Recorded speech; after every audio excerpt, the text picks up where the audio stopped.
So we're going to take a quick break from the southern continent and talk about some things happening in the Caribbean and here in the United States. Now, it doesn't look like many of the models for Hurricane Florence put it down here near Florida, but as we know, things change. So, given the last 2 years in a row, the northeastern coast of California has been hit by hurricanes, everyone is, of course, kind of on edge. But it brings up a good topic that is actually related to Venezuela. And I want to kind of walk you guys through that to show you the logic here. Now, there are folks out there that say that price gouging is a good thing during a hurricane. Of course, emergencies happen and then people make runs on the stores and there's shortages of things and there's laws during states of emergency that you can't jack up the price past the 30-day average. In fact, I think it was today that North Carolina just declared a state of emergency to stop this very thing. They declared the state of emergency to keep any of the businesses from starting to jack up prices artificially. Now, how is this tied to Venezuela? Well, it goes to this argument of socialism versus capitalism. People would say, well, why shouldn't business have the right to jack up prices whenever they want to for whatever reason? Here they're making the argument that it ensures needed supplies. It's ridiculous in the sense that if that were the case, and these graphs that they show, see if I can go back here, were truly accurate, then it should be accurate for wages as well. You see, if you're going to charge X% more for the things on your shelves, then the person who's working for you should say, oh, you know what? The cost of having an employee show up during an emergency is, way more valuable. So instead of paying me $11 an hour today, you're going to pay me $87.50 an hour. Because, of course, it's an emergency and the supplies of labor are much lower because people are evacuating and people are taking care of their homes. Why don't we do that as well? Let's see if the businesses would like that. And then, of course, to go ahead and take that out even further, the electric company down the road that's providing the electric service to that business that's gouging on prices, oh yeah, we're going to have to jack up your electric bill for those few days randomly 700%, 800%, because of course electricity service provided during an emergency is way more valuable than when there's not an emergency. So everybody should just all charge more. And let's see how the businesses like that. You see how that doesn't work? You see how that completely falls apart in the model? And this was just an example. This was just a screenshot off of Amazon during Irma. $63.95. Free shipping, though, for a 100-ounce plastic jug of water.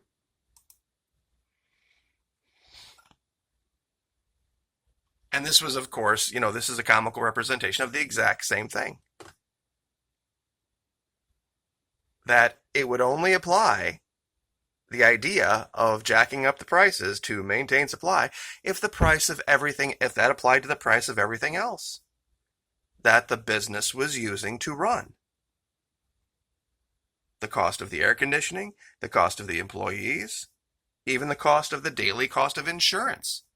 The insurance company should say, you know what, gosh, it's a lot more risky you being open during an emergency, so we should jack up your insurance rates for those days too, 1,000, 1,100, 1,200%. Let's see if the businesses who want to jack up prices would then continue with their policy. And I know I haven't gotten to the Venezuela part of this, but we're getting there. We're absolutely getting there. I just want to get through the images on this that I brought up to show how many states have figured this out. Now, last thing on this. What if when you got cancer or when you got sick. Big Pharma was able to say, well, gosh, your need for this drug is a lot more now than it was when you weren't sick, so therefore, we should jack up the price of it because you need it now and you didn't need it before. See, this is why I wanted to get to this, and I'm sorry it took me so long. There's a new way to buy gas in Venezuela. And there's the old way where you can just show up with your medium, whatever, bolivars, and you can go in and pay for it and pump and leave. No problem. But if you want to get the subsidized rate, if you want to get the rate that Venezuelans get and have gotten for a long time, this is what you have to do now. I'd like everybody to look at number 5 there.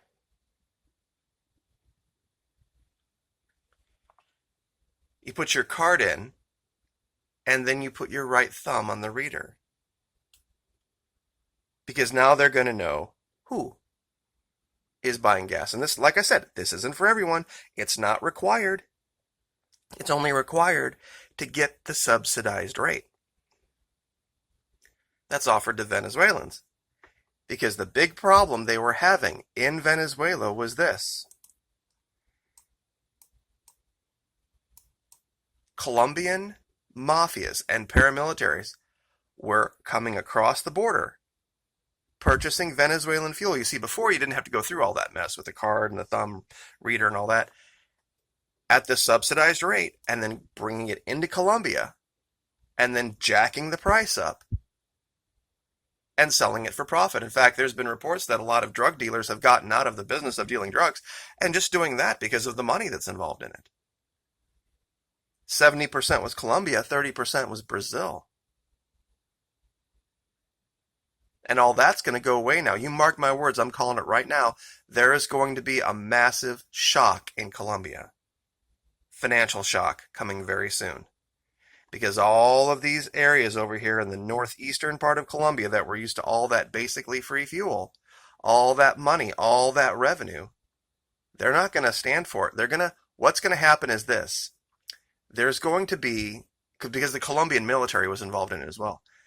The Venezuelan military, I'm going to predict this in the next month to 2 months, is going to pick up a group of Colombian soldiers attempting to steal fuel from Venezuela and bring it back across the border, and it's going to cause an international incident. There's either going to be a firefight or they're going to hold them. One way or the other, and the Colombians are going to say that the Venezuelans came across the border, but it's going to be the Colombians. Or they're going to chase them across the border and get their fuel back, one way or the other. See, now that they can't go in and rape the country of Venezuela anymore. And that fuel was going all through the Caribbean as well. Brazil, Colombia, all these places were benefiting from that. A lot of people were making their entire livings doing that. Going to Venezuela, buying the state-subsidized fuel, and then going across the border and selling it. And it's basically just a form of gouging. You see, we have price controls here in America. A lot of people don't get it. In this country, when you go to the grocery store right now, everything you see out there, if it's made with a corn product, a wheat product, a soy product, it is subsidized. That price that you are seeing is that low because the government has cut a check to the person providing it already. And go look through your local Walmart and how many things that would be. You see, when you take that away and you let pure capitalism take over, it would be mayhem. Absolute mayhem, just like it was in Venezuela for a while. And strangely enough, this has happened that nobody's talking about. It's huge. The U.S. has pulled diplomats out of El Salvador, Panama, and the Dominican Republic over, they say here, the rejection of Taiwan. It's really the acceptance of the one China, one belt, whatever that's called, one belt, one road policy. It's huge. This is a major shift. I made a video a long time ago saying that this is what the Chinese were going to do. They were going to create a safe haven corridor out of Venezuela that skirts Colombia, and that it would start in the Dominican, move through the Serenillas, and then eventually through here. Well, I should say Serenillas right here. And this is what's happening so far. El Salvador, Panama, and Dominican. It's happening. The U.S. is becoming irrelevant in Central and South America. Our opinions, our political influence, everything gone. The last vestige of it is hanging on in Colombia, and it's only hanging on in a very criminal way.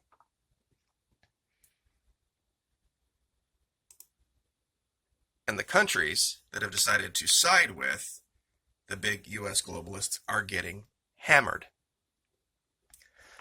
Argentina, their currency's in a free fall, prices are skyrocketing, and they did what the U.S. said Venezuela should have done 5 and 6 years ago. Dollarize. And it's going to be a nightmare for these people. And of course, the evidence. The writing's on the wall now. We see the neoliberal candidate in Brazil get stabbed gravely. The guy that most people want to be the president of that country is in prison, and they're not letting him run. You mark my words, there's going to be riots in Brazil. Big ones. If they don't fix something and fix it quick. But in Venezuela, strangely enough, where's all the pictures of the mass riots? Where's all the pictures of the giant throngs of starving people that are overrunning Miraflores Palace and all of this stuff? Where is all of that we've said that was going to be the case, we meaning the U.S., the last 5 or 6 years? Where are all the pictures of that? We don't see it, do we? 2013, 14, 15, 16, 17, and now 18. I can show you articles, and have in the past, where they said Venezuela's on the edge. They are on the edge. Right now, it's just a matter of time. 6 years. 6 years, and everything they said was going to happen in Venezuela is happening everywhere else.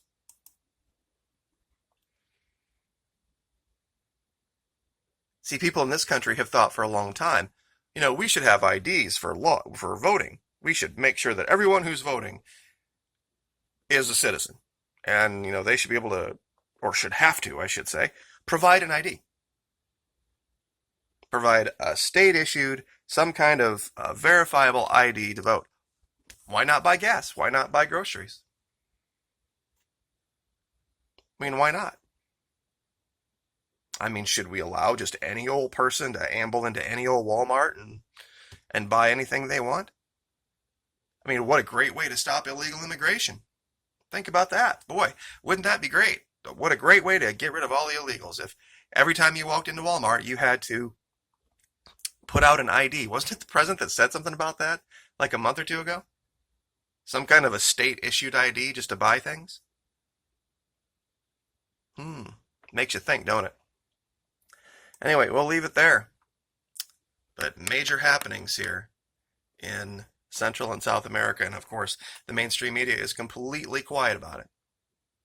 Hope everyone has a good weekend. Like, share, subscribe.